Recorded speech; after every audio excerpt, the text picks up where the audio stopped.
I'm Donald Caputi, Custodial Supervisor at the Santee Welcome Center, and today we're going to do a video on pressure washing.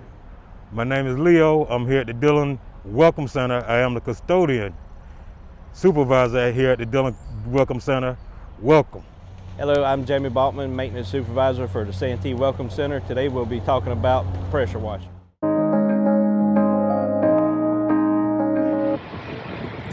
This is the one of them pieces of machinery that we use for pressure washing sidewalks, buildings, windows, park benches, tables, and platforms. We usually do it at least, I do it at least twice a year during the time change when it gets warmer, when it first starts getting cold around autumn. When we start to use this machinery right here, there's a couple of safety checks we have to go through. That is checking the oil. We'll be checking the oil on the motor itself. Make sure you have clean gasoline.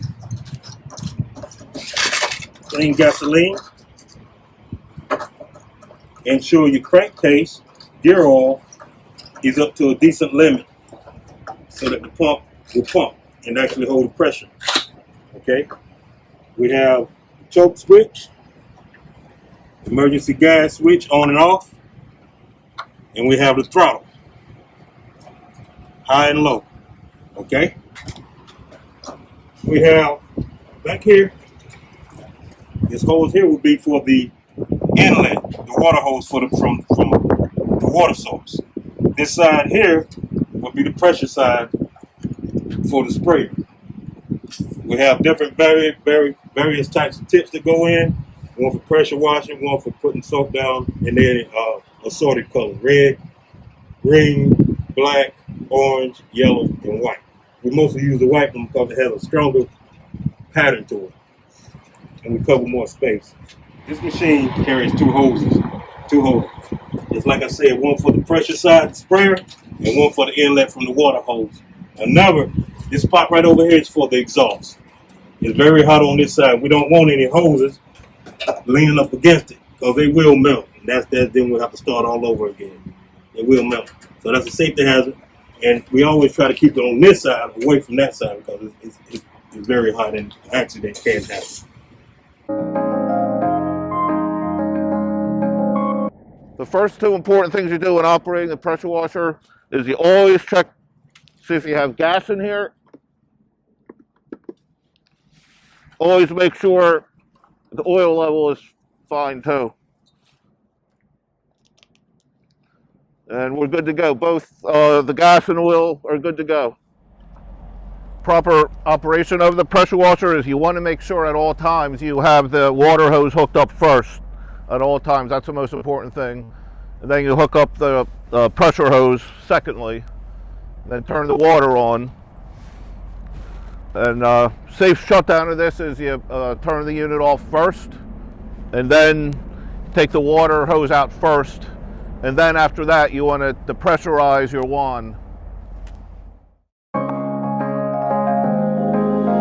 Neatly, what we do, we wipe it down thoroughly so it's clean and nice and ready for being used again.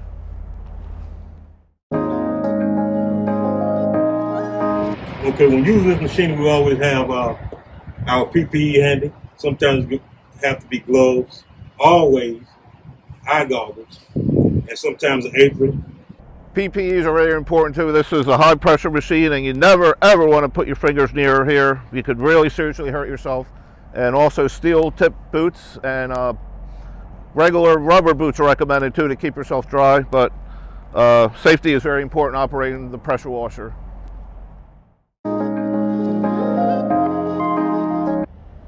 All right, to install the hose, it hooks up just like a normal water hose, but ensure you have your washers installed so you won't have no water leaks. Same way with the water hose. Make sure when you install the water hose on the unit that it has the washer, or the pressure washer will not receive the full water pressure that it needs to be able to run. To change the pressure on the units, these have quick disconnects. You just slide it back and install the tip, and make sure it snaps on there like that. Different tips give you different pressures or different types of sprays. Some of them have a straight spray, some of them have more fanned out spray.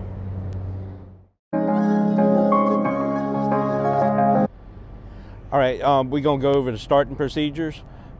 Make sure the water line, the water supply is hooked up first. You don't want to start it without the water supply hooked up because you could damage the unit. Make sure everything's tight and make sure the unit is pressurized and has water going to it and all the air is out of the system. Once you have all the air out of the system, then you can choke your machine and start it, prime it and start it.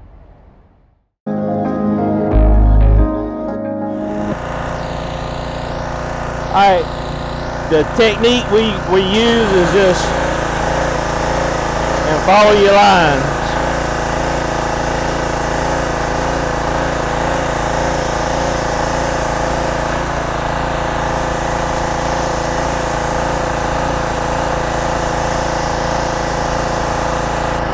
Sometimes you have to go over it a couple of times because you'll get lines in it.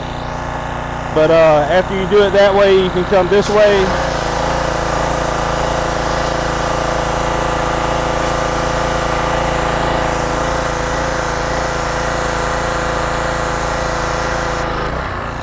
And it all depends on how dirty of an area you're cleaning. Areas that we use to pressure wash at the welcome centers are picnic areas, picnic shelters, sidewalks, side of buildings. And what you don't want to do is use it on wooden surfaces or any kind of, fragile surfaces. Another example would be a restroom. Never do that.